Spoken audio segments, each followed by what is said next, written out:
Welcome back, everybody. Our own Jerry Milenbach was able to sit down with Jessie Rebhan. Jerry, we'll take it to you.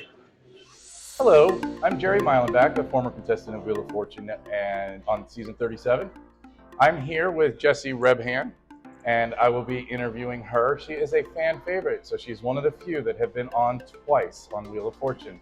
This amazing tournament allows us to gather. We are at the Spin and Win tournament for 2023 here at Oyo Casino. And first off, Jessie, yes. Welcome. Thank you very much. Pleasure to be here. I'm glad you're here. So, first question, tell me a little bit about yourself for those of the audience that hasn't seen you. Okay, so born and raised in Miami, Florida. I've always been a huge game show fan, always watched with the family. Like, I was actually born the year that Wheel of Fortune started with Pat and Vanna in '83, so I think it was like meant to be that I was on the show. I always said I would be on the show. I'm a teacher, I have 3 kids, and I am a self-proclaimed game show nerd. That's amazing. I mean, to being a part of our eclectic family, to have someone who is like that, that's just, it's awesome. So with that said, how has being a contestant on Wheel of Fortune impacted your life?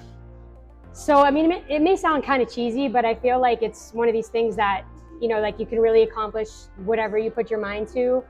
I mean, I think everyone that's here, like we see like what an awesome group of people this is, that if you have the determination and will and try, and everybody like, you know, did such a good job with their auditions to get on the show. Like with my students, I always told them this is something that I really wanted to do, and I set my mind to it and was able to get on the show. And then it's kind of changed my life, just because now like game shows have kind of become who I am. Like, and everyone asks about it, and I love like giving advice to other people that want to audition for this show or others. And it was just so fun, and winning that money helps a lot with my family too. I definitely emphasize with that, being a former contestant, it's like you are able to add that personal touch to someone who's kind of hesitant. I'm never ever going to get on. Right. You won't know if you don't try. So exactly. Certainly that's definitely a good answer for that. What are some of your first thoughts when you heard about why we're here? Basically about the Wheel of Fortune Spin and Win tournament. What were your first thoughts about that? I was so excited just to get to meet everybody in person. Like we have, you know, formed a Facebook group where we've got to meet all of us that have like this similar mentality about game shows and Wheel, and share our experience, because it's people that haven't been on the show kind of don't really understand like the bond that we've created with the people on our tape days and getting to share those experiences. So getting to meet everybody in person has been really cool.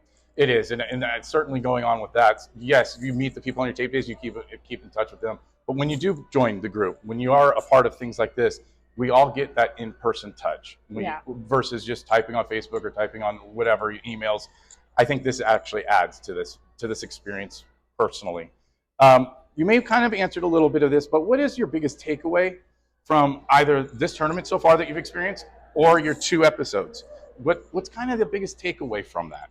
So I would say my biggest takeaway just from being a part of this whole thing is it's so cool to see how many people like actually watch Wheel of Fortune, how many people came up to me after the fact, and like after my bonus round went viral, like it was really cool getting to share that experience with people and, you know, inspire them to come on. I've had a lot of people that, you know, have wanted advice, but like for me to tell them, look, do it, or whether it's this show or another show, like to inspire other people to try to achieve their goals of being on a game show or just anything in general, especially being a teacher, to show the students like this is something I always wanted to do, especially those kids that I had while I was going through audition process, to see it actually come to fruition and them see that I accomplished the goal was really cool. And I have to go back to her definite bonus round at that time. For those Wheel watchers, you probably already know, but the first one, tell the audience what that bonus round puzzle was. Okay, so I make it to the bonus round. I get up there, I ask to do the category, what are you doing?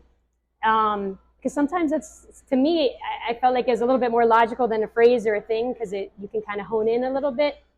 And after guessing my additional letters, all that was up there was like 4 random letters and 3 words. And based on what was called, I was able to kind of, after all my practice, I learned all my letter combinations to figure out the last word was juicer. And then I'm like, juicer, what do you do with the juicer? I don't have a juicer, so I need to buy one, buying a juicer. And that's kind of was my thought process, but I really don't know where it came from. But solving that puzzle like changed my life, because that was like the whole like beginning of becoming like Wheel of Fortune famous, I guess you would say. Perfect. And going into the last question that we have here for you today, since you are a fan favorite and you've been on twice, first, was it which years were they in? So the first one aired in February of 2020, and then the second one just aired in May of 2023. Sounds perfect. So it's 3 years apart. And with that, because I was right after, I was in March of 2020 and it aired in April 2020. So those 3 years. What would you say was a difference between the two? You're one of very few people, if anything, it was 2 weeks or 1 week, 15 to 30 people that's ever been on the show twice, unless there was a blunder that had a re-air. Right. What was there? Was there ever a difference between the two? Cher, did you have more fun on either one? Well, I mean, obviously, I won more in the first, so you could say I had more fun in that. But the experience itself was really cool the second time because I kind of had already met the fan favorites through our group. Like getting to know Emil in person was so cool. And we were kind of all like relaxed. I mean, a nervous relax. Like it was the same adrenaline that I had the first time. And then also knowing that I was going to go up against some of the best contestants. But, like we all kind of like just knew if we did our thing. And as it turned out, in my show, Kellen and I had both already won a good amount of money. And the woman who won, Dr. Rika, the first time she had spun bankrupt like every time. So we were actually really happy for her that she won. I mean, it's like people probably think, yeah, right, you'd want to win. But like I still got to win some more money, experience the whole thing again. And then she was able to, redeem herself. So it was a really cool experience getting to go back. So it was a lot of fun. That's great. And I want to say thank you. This has been an honor to actually now meet you in person, to be able to interview you, be the first one. And I want to thank you, and I hope you do well at this tournament. Yes, I got to get my fingers ready. That's right. You will definitely do it. And thank you guys very much.